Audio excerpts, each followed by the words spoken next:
Dă-o la cur, dă-o la cur, dă-o la cur.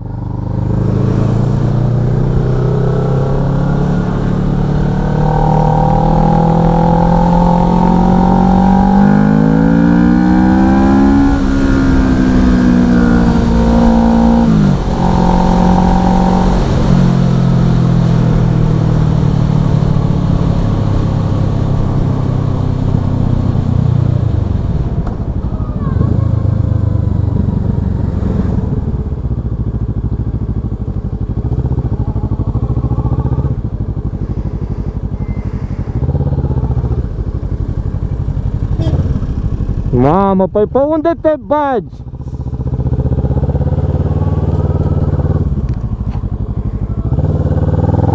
Noroc cu șoferul de microbuz că m-a avertizat, că altfel îl luăm pe ăla cu bicicleta.